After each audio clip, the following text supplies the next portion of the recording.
গত ২ দিন ধরে সোশ্যাল মিডিয়াতে একটা বিষয় খুব বেশি ভাইরাল হচ্ছে। বিশেষ করে বিষয়টি বাংলাদেশি স্টুডেন্টদের মধ্যে অনেক বেশি প্যানিক ক্রিয়েট করে। অর্থাৎ বাংলাদেশের কোনো একজন ফ্রাস্ট্রেটেড স্টুডেন্ট যিনি হয়তো ভিসা অ্যাসপিরেন্ট ছিলেন কিন্তু ভিসা পাননি। তিনি দিল্লিতে আম রোমানিয়ান এম্বাসিতে একটি ইমেইল করেন।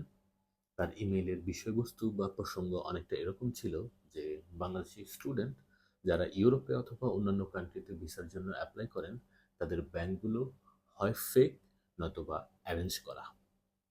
তো বিষয়টি বাংলাদেশি স্টুডেন্ট যাদের নিজের ফান্ডের মাধ্যমে ব্যাংক অ্যারেঞ্জ করা অর্থাৎ সলভেন্সি অ্যারেঞ্জ করার সামর্থ্য নেই, তাদের মধ্যে অনেক বেশি প্যানিক ক্রিয়েট করে। তারা অনেক বেশি হতাশাগ্রস্ত হয়ে পড়েন। ইনফ্যাক্ট আমি ব্যক্তিগতভাবে গতকাল থেকে এই পর্যন্ত বেশ কিছু ফোন কল পেয়েছি স্টুডেন্টদের কাছ থেকে। তারা জানতে চেয়েছে যে এই মুহূর্তে কি করবে অথবা তারা কি হায়ার এডুকেশনের জন্য যে বিদেশ পড়তে যাবে সেই চিন্তা মাথা থেকে বাদ দিবে কিনা। যাই হোক, যে স্টুডেন্ট এই ইমেলটি করে আমি জানি না এটা কোনো পাবলিসিটি স্টান্ট কিনা অথবা এটা কতটুকু জেনুইন আমার কাছে তথ্য নেই।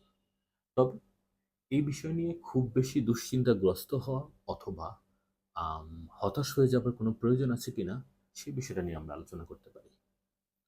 আমি ব্যক্তিগতভাবে মনে করি একেবারেই হতাশ হবার কোনো প্রয়োজন নেই। এর প্রথম কারণ হলো যে এম্বাসিগুলো বিশেষ করে বাংলাদেশি স্টুডেন্টদেরকে ভিসা দেয়। তারা অনেক আগে থেকেই জানে, খুব ভালো করেই জানে যে বাংলাদেশি স্টুডেন্টদের বেশিরভাগেরই ব্যাংক স্টেটমেন্ট সলভেন্সিটা অ্যারেঞ্জ করা।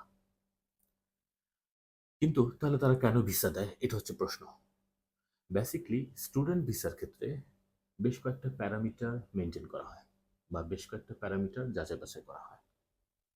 ব্যাংক সলভেন্সির পাশাপাশি আপনার academics, language proficiency test score এবং অন্যান্য ফিনান্সিয়াল ডকুমেন্টেশন প্রত্যেকটা জিনিস যাচাই বাছাই করার পরেই ইমিগ্রেশন একটা স্টুডেন্টকে ভিসা অ্যাপ্রুভ করে। সুতরাং যেহেতু বিষয়টা নতুন না অথবা যেহেতু এই বিষয়ে কম বেশি ইমিগ্রেশন অথবা এম্বাসিগুলো আগে থেকেই জানেন, সেহেতু এটা নিয়ে অতটাখানি হতাশ হবার প্রয়োজন নেই। এখন কোশ্চেন হতে পারে, একেবারেই কি হতাশ হবার বা টেনশন করার কোনো প্রয়োজন নেই? আমি ঠিক বলব না যে না নেই। কিছুটা সচেতন হবার অবশ্যই প্রয়োজন আছে। আমার বেশ কয়েকটা পরামর্শ থাকবে, বিশেষ করে যারা ইউরোপে বা অন্যান্য কান্ট্রিতে পড়তে যাবেন তাদেরকে। প্রথমত আমি বলব, বিশেষ করে যাদের ব্যাংক সলভেন্সি নিজস্ব নেই অথবা নিজের অ্যাবিলিটি নেই এটাকে ফান্ডিং করার, তারা অবশ্যই হুটহাট করে একটা নতুন অ্যাকাউন্ট ওপেন করে সেখানে এফডিআর বা লোন নেবেন না।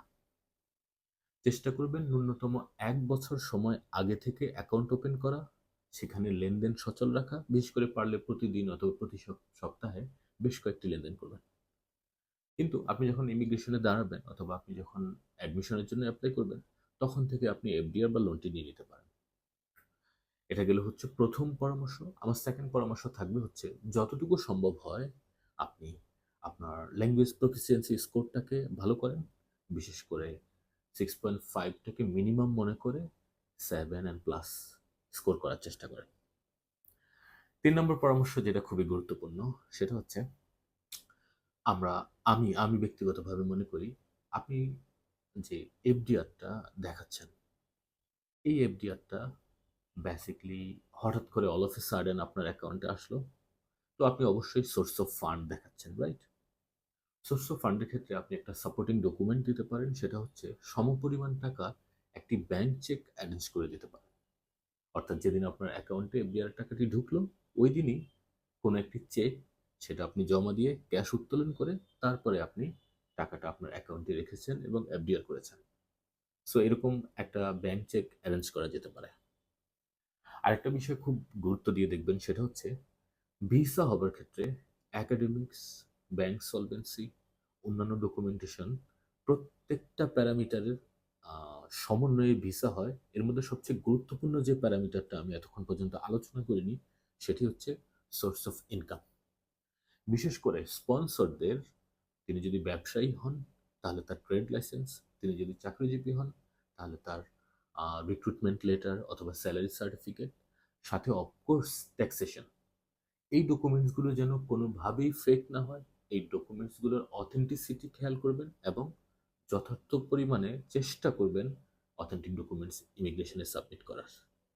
আমি মনে করি যদি আপনি এই বিষয়গুলো লক্ষ্য করেন সিনসিয়ারলি, তাহলে এই যে ইমেইলটা বা যে স্ক্যামটা হলো বাংলাদেশি স্টুডেন্টদের অ্যাগেনিস্টে, এটা খুব বেশি ম্যাটার করবে না।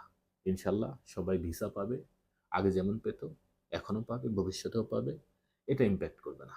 সুতরাং শুধু শুধু হতাশ না হয়ে, প্যানিক না করে আপনি আপনার ল্যাঙ্গুয়েজ প্রফিসিয়েন্সি স্কোরের উপর লক্ষ্য রাখেন, নিজেকে আরেকটু বেশি ক্যাপেবল করেন, অ্যান্ড অফকোর্স যে পরামর্শগুলো আমি দিয়েছি সেগুলোর প্রতি একটু যত্নশীল হন।